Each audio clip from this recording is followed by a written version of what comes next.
Hello everyone, स्वागत है स्वामी विवेकानंद महाविद्यालय के यूट्यूब चैनल पर। मैं सभी विद्यार्थियों का स्वागत करता हूं। हमारा टॉपिक चल रहा था राजस्थान के प्रमुख दुर्गों का उल्लेख। हम अध्ययन कर रहे थे बच्चों, ध्यान करेंगे यहाँ पे। मैंने आपको बताया था यहाँ चित्तौड़ का दुर्ग,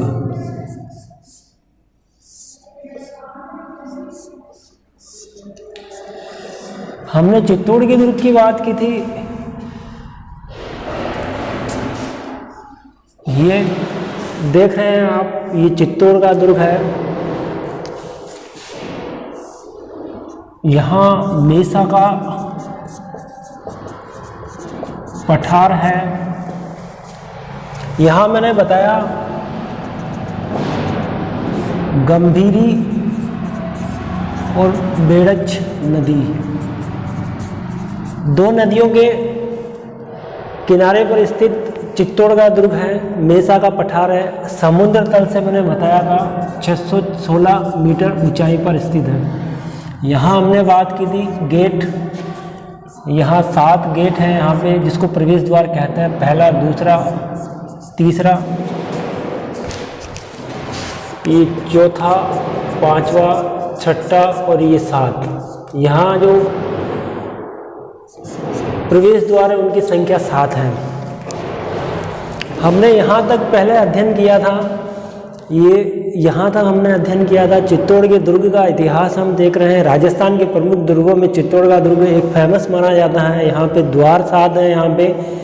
यहाँ मेसा का पठार है। ये मेसा के पठार यहाँ गंभीरी और बेड़च नदियों पर है। हमने श्रेणियों की बात की थी कि ये जो यहाँ जो श्रेणियाँ हैं, 9 श्रेणियों में से ये 8 श्रेणियों के अंदर चित्तौड़ का दुर्ग आता है। फिर हमने आपको ये बताया था कि एक धावन श्रेणी को छोड़कर सभी श्रेणियों में चित्तौड़ के दुर्ग का एक अपना ही एक महत्व होता है। यहाँ तक की हमने बात की थी। आगे हम अध्ययन करते हैं। यहाँ देखिए बच्चों, चित्तौड़ दुर्ग का संस्थापक कौन था? चित्तौड़ दुर्ग किसने बनाया था? तो यहाँ एक नाम निकल कर आता है, चित्रांगद मौर्य। ये चित्रांगद मौर्य है और एक नाम आता है चित्रांग मौर्य। अब यहाँ चित्रांगद मौर्य कौन था और चित्रांग मौर्य कौन था? यहाँ इतिहासकार जो है वो क्या कहते हैं कि चित्तौड़ के दुर्ग का निर्माण चित्रांगद मौर्य ने करवाया था या चित्रांग मौर्य ने करवाया था। इसके कुछ तथ्य यहाँ पर हम कॉन्सेप्ट देखेंगे कि वो कॉन्सेप्ट कौन कौन से कॉन्सेप्ट हैं।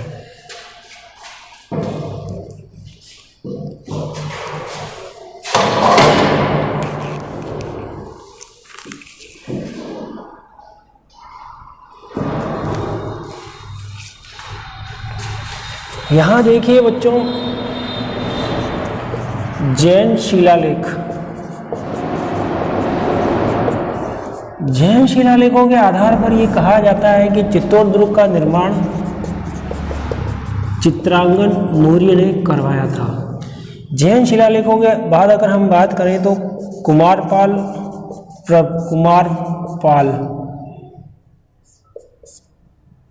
प्रबंध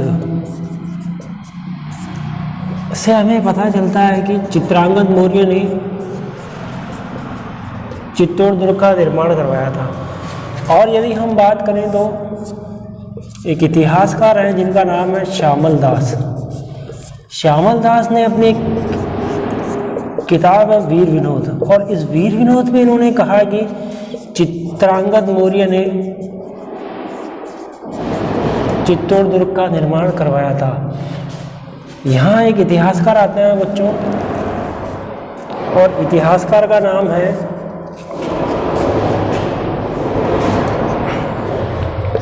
डॉक्टर गौरीशंकर हीराचंद ओझा। ये कौन है? डॉक्टर गौरीशंकर हीराचंद ओझा। इन्होंने ये कहा था कि जो चित्रांग जो है वही चित्रांगद है।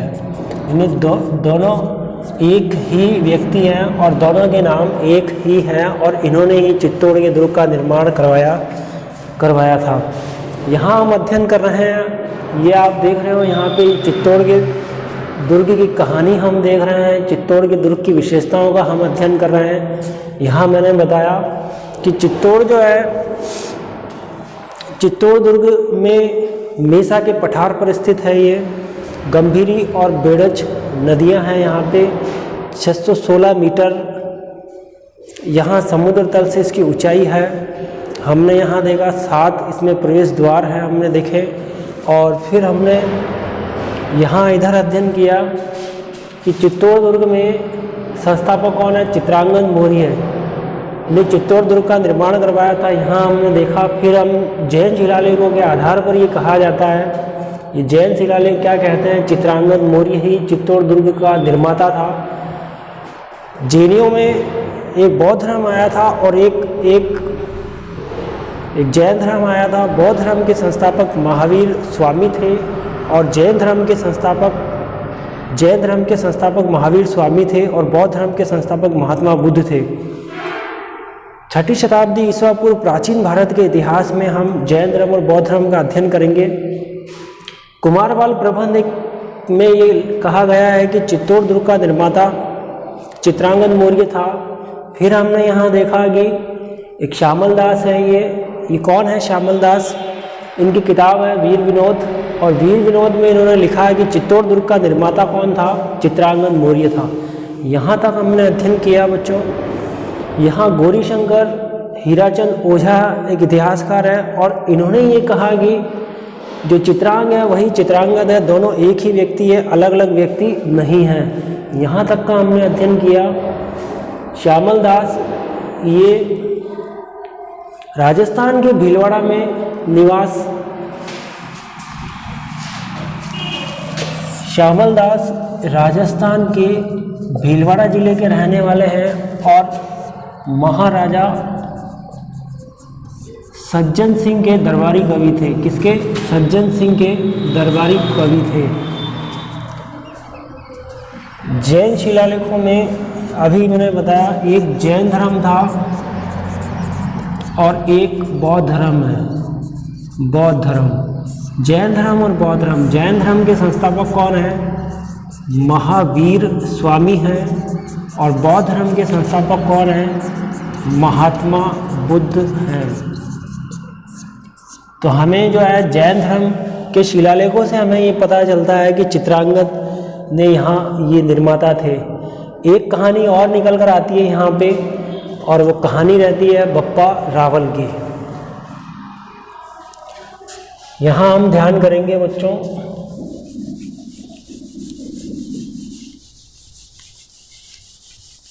कि बप्पा रावल कौन था।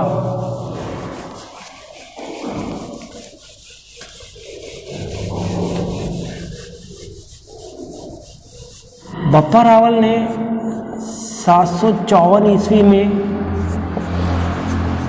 हमला किया था चित्तौड़ दुर्ग पर, और उस समय चित्तौड़ दुर्ग का राजा कौन था? मानमुरी। ये मानमुरी जो चित्तौड़ दुर्ग के राजा हैं, इन्हीं को चित्रांगद कहा जाता है, चित्रांगद मौर्य। चित्तौड़ दुर्ग पर हमला किया बप्पा रावल ने और चित्तौड़ दुर्ग के राजा मानमुरी को पराजित कर दिया था। मानमुरी पराजित हो गए थे और इस बात का जो गवाह है वो गवाह कौन था? वो गवाह का नाम है यहाँ पे मानमुरी शिलालेख। ये कौन सा शिलालेख है? मानमुरी शिलालेख। मानमुरी शिलालेख को कर्नल जेम्स टोड, नाम सुना होगा आपने, Colonel James Tod. Colonel James Tod ये इंग्लैंड की यात्रा पे जा रहे थे और इन्होंने मानमुरी शिलालेख को अपने साथ ले गए थे। यहाँ चित्तौड़ की कहानी जुड़ी हुई है बच्चों, किससे? बप्पा रावल से भी जुड़ी हुई है। बप्पा रावल ने 754 ईस्वी में हमला किया था चित्तौड़ के दुर्ग पर। उस समय चित्तौड़ के दुर्ग का राजा कौन होता है? चित्रांगद मौर्य राजा होते हैं। मानमुरी शिलालेख से हमें इसकी जानकारी प्राप्त होती है। कर्नल जेम्स टोड इंग्लैंड की यात्रा पर जा रहे थे और इंग्लैंड की यात्रा पर जा रहे थे। अटलांटिक महासागर था, जो सागर जो था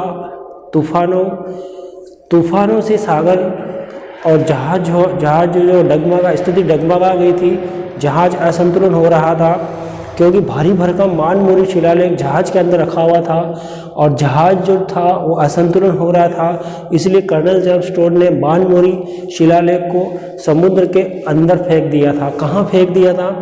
उस शिलालेख जो 60-70 किलो का शिलालेख, उसको उठाया और समुद्र में फेंक दिया था। यही गवाह है मानमोरी शिलालेख कि बप्पा रावल ने यहाँ चित्तौड़ पर हमला करके मानमोरी चित्रांगन मौर्य को पराजित किया था। यहाँ तक के हमने बात की, ये हमने देखा, यहाँ मैंने गेट बताए थे, 7 गेट है जिसको प्रवेश द्वार कहा जाता है। पहला द्वार जो है ये पहला द्वार पांडुपोल कहलाता है और अंतिम जो द्वार है बच्चों ये रामपोल कहलाता है। यहाँ रामपोल से भी एक तथ्य जुड़ा हुआ है यहाँ पे कि ये रामपोल चित्तौड़ के इतिहास में महाराणा कुंभा ने रामपोल प्रवेश द्वार के अलावा सभी द्वारों का निर्माण करवाया था। सभी द्वारों का निर्माण किसने करवाया? महाराणा कुंभा ने करवाया था। महाराणा कुंभा चित्तौड़ दुर्ग के आधुनिक निर्माता कहलाते हैं। महाराणा कुंभा चित्तौड़ दुर्ग के आधुनिक निर्माता कहलाते हैं। यहाँ हमने बात की बच्चों प्रवेश द्वार की, तो प्रवेश द्वार हम देख रहे हैं कि प्रवेश द्वार कितने हैं। यहाँ पे प्रवेश द्वार यहाँ 1 2 3 4 5 6 और 7। पहला प्रवेश द्वार जहाँ से प्रवेश होता है वो पांडुपोल कहलाता है और अंतिम प्रवेश द्वार कौन सा है? यहाँ पे रामपोल है। रामपोल जो अंतिम प्रवेश द्वार है, इस द्वार को छोड़ दिया जाए तो जो 6 द्वार हैं वो 6 द्वारों का निर्माण किसने करवाया था? महाराणा कुंभा ने करवाया था। महाराणा कुंभा की अगर हम बात करें तो यहाँ पर ये रामपोल है। रामपोल के बाद अगर हम देखें तो सभी द्वार महाराणा कुंभा चित्तौड़ के आधुनिक निर्माता कहलाते हैं और चित्तौड़ दुर्ग का निर्माण चित्रांगन मौर्य ने करवाया था। गेट की हमने बात कर ली। अब बोले तो पहला द्वार पांडुपोल है, तो बच्चों दूसरा और तीसरा चौथा पांचवा छठा वो द्वार कौन से द्वार है? दूसरा द्वार कौन सा है? तीसरा चौथा पांचवा छठा, जो बाकी के 5 द्वार के नाम क्या हैं? यहाँ आपने बताया कि पांडुपोल पहला है और रामपोल यहाँ ये अंतिम है। तो जो बचे हुए द्वार कौन से हैं? तो यहाँ हम देखें कि बचे हुए द्वार हैं तो हम बात करते हैं पांडुपोल के बाद यहाँ आता है लक्ष्मण पोल के बाद में आता है भैरवपोल, फिर आता है हनुमान पोल और हनुमान पोल के बाद में आता है गणेश पोल और गणेश पोल के बाद में आता है जॉर्डन पोल। तो यहाँ देखिए बच्चों ये फिर लक्ष्मण पोल, भैरव पोल, हनुमान पोल, गणेश पोल और जॉर्डन पोल, टोटल कितने हुए? ये 7 होते हैं। यहाँ 1 2 3 4 5 6 और ये 7 द्वार है जो अभेद्य है, जिसको कोई भेद नहीं सकता है। ये इतने मजबूत हैं बच्चों की, इनको कोई भेदना, अभेद्य का मतलब है इसमें दुर्ग को तोड़ने की कोई कोशिश करता है तो दुर्ग इतने मजबूत हैं कि इनको कोई तोड़ नहीं सकता है, कोई भेद नहीं सकता है। तो यहाँ बोले तो अब ये 7 जो है वो कैसे ध्यान में रहेंगे हमें कि यहाँ चित्तौड़ में ये 7 प्रवेश द्वार है। तो आपको ऐसे ध्यान रखना है कि यहाँ भगवान श्री राम से आपको ध्यान में रखना है कि भगवान श्री राम ने रावण पर सबसे अंत में हमला किया था। सबसे अंत में रावण को पराजित करके वो अयोध्या आए थे, तो सबसे अंत में कौन सा? रामपोल आएगा। भगवान राम की कहानी किससे जुड़ी हुई है? लक्ष्मण उनके भाई कौन है, लक्ष्मण से जुड़ी हुई लक्ष्मण से है। लक्ष्मण, राम और लक्ष्मण को कौन मिला था सेवक के रूप में, हनुमान जी मिले थे। हनुमान आपको ध्यान में रखना है, भैरव आपको ध्यान में रखना है और गणेश आपको ध्यान रखना है। भगवान गणेश का नाम, इन सबको हम क्या कर देंगे, जोड़ देंगे तो ये जोड़न पोल हो जाएगा। ये कौन सा पोल हो जाएगा बच्चों, जोड़न पोल हो जाएगा। इस तरह हमें चित्तौड़ के दुर्गों के 7 नाम हम अच्छे से याद रख सकते हैं। यहाँ पहले नंबर पे है पांडु पोल, फिर लक्ष्मण पोल, भैरव पोल, हनुमान पोल, गणेश पोल, जोड़न पोल और राम पोल। हमने यहाँ 7 प्रवेश द्वार की बात की। हमने महाराणा कुंभा जो यहाँ चित्तौड़ के आधुनिक निर्माता हैं इनकी हमने बात की थी। हमने बप्पा रावल का हमने यहाँ बात की थी। हमने चित्तौड़ के दुर्ग पर हमने इसका निर्माण किसने करवाया उस पर हमने बात की थी। जैन शिलालेखों से पता चलता है कि चित्तौड़ के दुर्ग का निर्माण चित्रांगद मौर्य ने करवाया था। फिर हमने बताया कुमारपाल प्रबंध से पता चलता है कि चित्तौड़ दुर्ग का निर्माण चित्रांगद मौर्य ने करवाया था। फिर हमने श्यामल दास की बात की थी। श्यामल दास जो थे वो भीलवाड़ा के रहने वाले थे। वो कहाँ के रहने वाले थे बच्चों, भीलवाड़ा के रहने वाले थे। वो महाराजा सज्जन सिंह के दरबार में रहते थे। हमने इतनी बातें की। अब इसके आगे का जो चित्तौड़ में कौन कौन से मंदिर बने हुए हैं, कौन से तालाब बने हुए हैं। चित्तौड़ में विजय स्तंभ है, चित्तौड़ में मीराबाई का मंदिर है, कालिका माता का मंदिर है, तलुजा माता का मंदिर है। इन सब का अध्ययन हम नेक्स्ट क्लास में चर्चा करेंगे। आज के लिए बस इतना ही काफ़ी है। सभी बच्चों को धन्यवाद।